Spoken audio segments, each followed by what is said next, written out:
Tomorrow, Israel is set to mark 1 year since the Hamas attacks of October 7th. And here in the United States, we're getting troubling new numbers about the rising anti-Semitism in the wake of those attacks and the Israel-Hamas war. Here with me now to bring you those new numbers is the CEO and National Director of the Anti-Defamation League, Jonathan Greenblatt. Thank you so much for being here.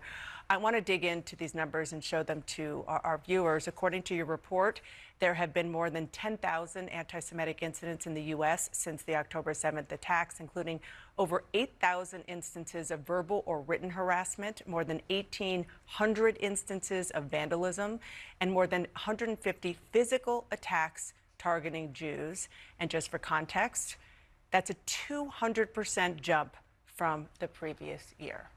Yeah, Dana. So these numbers are truly astonishing. ADL's been around for over 110 years, and we've never seen data like this before. Think about it. Like, we are commemorating this solemn anniversary of the murder of 1,200 people simply because they were Jewish, right? They were slaughtered, they were tortured, they were killed, they were kidnapped. And yet here in the United States, that triggered a tsunami of anti-Jewish hate. And it's not just the numbers. I travel all over the country, and the stories I've heard about restaurants being boycotted in Philadelphia simply because the owners are Jewish, about cafes in Chicago being targeted, ice cream parlors in the Bay Area. Again and again, people are being told they can't participate in a conference because they're Zionist. Again, you shouldn't patronize a restaurant because it's Jewish. I mean, this is unbelievable. And by the way, like, we're seeing these stories about what happened in North Carolina and that tragedy.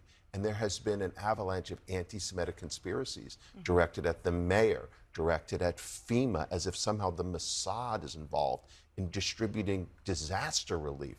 So I think conspiracism is at an all-time high, and anti-Semitism is raging like we've never seen before. And college campuses, of those 10,000 incidents, at least 1,200 occurred on college campuses. Yeah.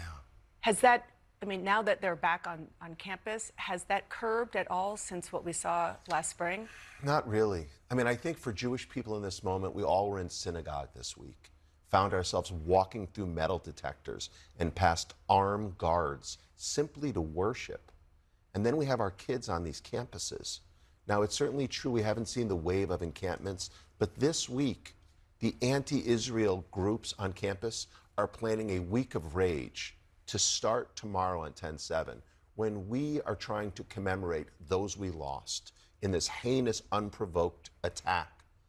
I can't think of anything more grotesque than these pro-Hamas groups, which, by the way, you know, they were mourning the death of Nasrallah 2 weeks ago, a man with American blood on his hands. It's Hezbollah, of course. That's Hezbollah. Yeah.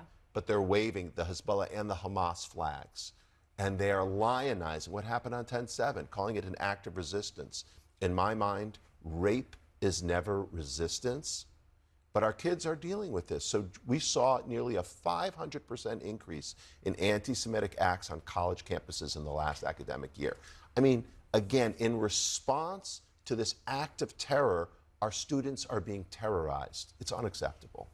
And as I thank you, I just also want to remind people that I know the ADL has warned and federal law enforcement has warned that in and around the October 7th anniversary tomorrow, there is an increase in threat against Jews. And this is in the middle of the Jewish high holiday. It's really just so awful. This is why ADL is mobilized the way we are. And if people, I got to say something, if you see something, say something. We need people to report incidents. We need people to speak up. We should not be afraid in our own country.